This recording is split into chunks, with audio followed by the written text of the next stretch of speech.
이제 문 후보님과 저는 두 사람 중에 누군가는 양보를 해야 되는 상황입니다.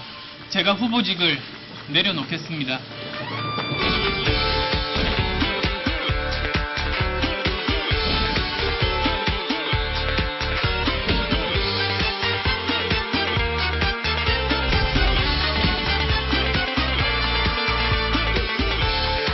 지금 총선을 치르면 결과가 어떨 거냐는 겁니다.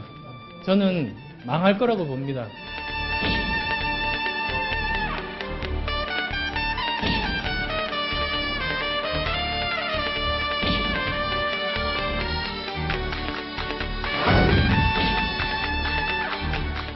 저와 함께 우리 당을 바꿔갈 생각이 없다면 분명하게 말씀해 주십시오. 이제 더 이상 어떤 제안도 요구도 하지 않을 것입니다. 네, 지금 영상 보셨듯이요. 안철수 의원 더 이상 아닙니다. 그리고 간만 보고 결정을 내리지 않는다고 해서 붙었던 간철수 의원 더 이상 아닙니다.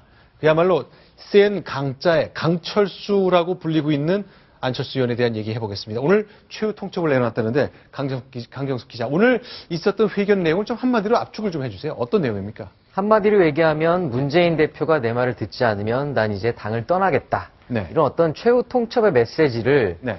탈당이라는 표현만 쓰지 않았지 사실상 한 거나 다름없습니다. 네. 네.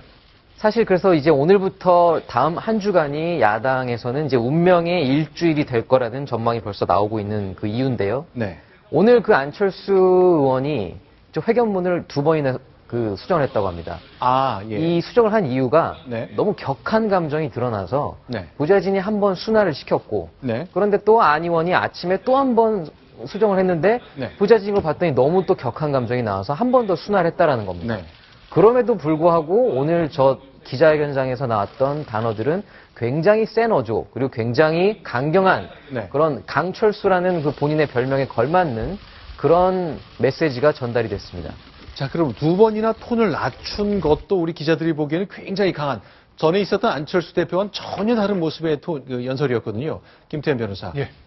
왜 저렇게 달라졌다고, 무엇이 안철수 의원을 저렇게 바꿔놨다고 보십니까? 글쎄 이제 안철수 의원 입장에서 나름대로 회심의 카드로 던진 게 혁신전당대회와 통합적인 국민저항체 이 두 가지 아니겠습니까? 네. 그런데 그것을 문재인 대표가 보란듯이 걷어찼습니다. 네. 보란듯이 걷어차고 오히려 자 그럼 당신이 나한테 3개월 전에 제안했던 혁신 한 10개는 받겠다. 이제 와서 3개월 동안 아무 얘기도 안 하다가 이제 받았거든요. 네. 안철수 의원 입장에서는 굉장히 자존심이 상할 수도 있는 것이고 또 본인이 지금 탈당을 하든 아니면 당에서 남아서 문재인 대표와 어떤 강한 승부를 하든 간에 뭔가의 명분을 줘야 될 텐데 네. 그 명분을 주기 위해서 마지막 아마 최후 통첩을 한 것으로 보입니다. 근데 네. 다만 아직까지 좀 지켜볼 대목은 문재인 대표가 혁신전당대회도 받지 않았기 때문에 이 최후 통첩을 받을 가능성은 0%입니다. 그러니까 받지 않았을 때 정말 안철수 대표가 결기를 가지고 용기를 가지고 행동을 옮길 것이냐. 그 부분은 조금 지켜봐야 될 것 같습니다. 근데 저도 이제 계속 야당 정치를 관찰하면서 가졌던 궁금한 중에 하나가요. 강경석 기자. 혁신 전당대회를 열자 그랬거든요. 이게 보통 전당대회와는 좀 다른 겁니까? 사실 크게 다르다고 보이진 않습니다. 다만 그 안철수 의원이 오늘 기자회견에서 언급한 전당대회 역사를 쭉 읊었습니다. 네. 문재인 대표가 총선 전에는 시간이 없기 때문에 네. 전당대회를 할 시간이 없다라는 것에 대한 반박성 의견인데요. 네. 사실상 지금 전당대회를 하더라도 당 대표를 바꾸더라도 총선을 충분히 치를 수 있다라는 게 이 안철수 의원의 주장입니다. 네. 그러면요. 그동안 이제 안철수 의원은 너무 양보만 하고 또 철수만 한다 그래서 정치적 결기가 좀 부족한 것 아닌가 얘기를 들었거든요. 오늘 본인도 그 점이 굉장히 걸렸던 모양입니다. 자신이 했던 과거의 철수, 과거에 했던 양보를 놓고요. 계속 반복해 설명을 했습니다. 그리고 더 이상 양보하지 않겠다는 의지를 다졌습니다. 그 장면 돌아가 보겠습니다. 2011년 한나라당의 확장을 반대했기에 서울시장 후보직을 양보했습니다. 2012년 정권 교체를 위해서 대통령 후보직도 양보했습니다. 2014년 창당을 포기하고 민주당과 통합하여 지방선거를 돌파해냈습니다. 자, 그러니까 안철수 의원이 전에는 이제 돌아갈 다리를 불태웠다고 얘기한 뒤에 사퇴했기 때문에 그런 얘기가 계속 들어왔는데 아마 부담이 됐다는 뜻이죠. 저렇게 얘기한 거는. 예, 아마 본인의 정치 인생에 그런 부분들 좀 부담도 됐을 거고 후회도 많이 됐겠죠. 더 이상은 후회를 남기지 않고 이제는 뭐 내 갈 길을 가겠다라고 말은 보여주는 것 같은데 네. 하나 제가 1년 동안 안철수 의원의 어떤 행보를 보면서 보면서 좀 궁금했던 것은 네. 4.29 재보선 이후에 문재인 대표 체제에 대한 굉장히 비주류들의 어떤 저항들이 있었고 네. 그것의 구심점을 안철수 의원이 쓸 수 있는 기회가 충분히 있었음에도 불구하고 과연 8개월 동안 안철수는 무엇을 했는가?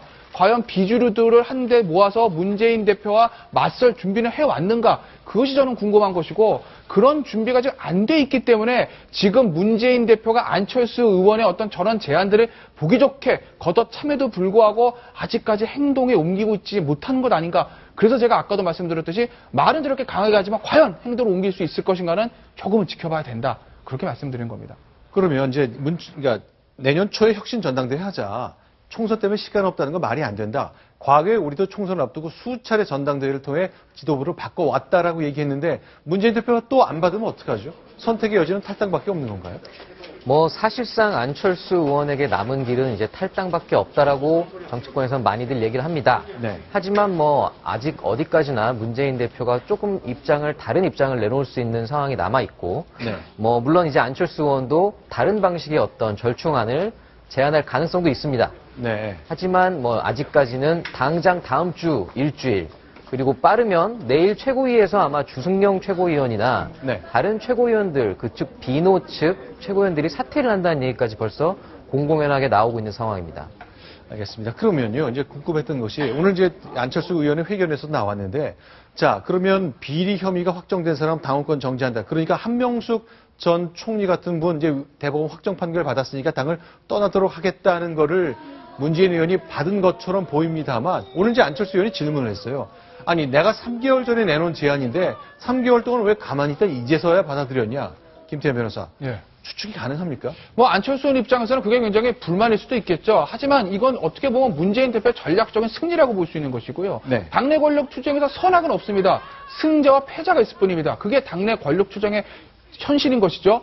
문재인 대표 입장에서는 3개월 전에 그 혁신안을 받지 않고 본인 주도로 당을 끌고 가는 겁니다. 그래서 안철수 의원이가 문한방 연대라는 카드를 던진 것이고 안철수 의원이 문한방 연대 카드를 받지 않을 수도 있다는 것을 문재인 대표가 알았을 겁니다. 네. 그걸 알았을 때 문재인 대표가 어떻게 할 것인가 나름대로 시나리오가 준비되어 있던 것이죠. 혁신 정당대회에서 전당대회는 자 총선이 너무 가까이 있기 때문에 분열이 될 수 있다. 그래서 보기 좋게 거부를 하고 다만 안철수 의원의 10대 혁신안을 지금이라도 받아줌으로써 안철수 의원에게 발을 묶어놓는 효과. 즉, 야 너의 혁신안 내가 이제 와서 받았다. 네 요구 거의 다 대부분 들어줬어. 전당대회는 총선이 임박하기 때문에 힘들어. 이런 명분을 주고 갈 수 있다는 것이죠. 그래서 안철수 의원이 탈당을 하더라도 당의 분열을 일으킨 어떤 그런 세력으로 매도할 수 있는 그런 명분을 주기 위해서 지금이라도 그 혁신안 10개를 받은 것이 아닌가 좀 그렇게 보고 있습니다. 자, 일단 문재인 대표 오늘 오후에 회견도 했습니다만 내일부터 최고위원들 사퇴가 이어진다면 또 야당은 새로운 내용을 맡게 됩니다. 그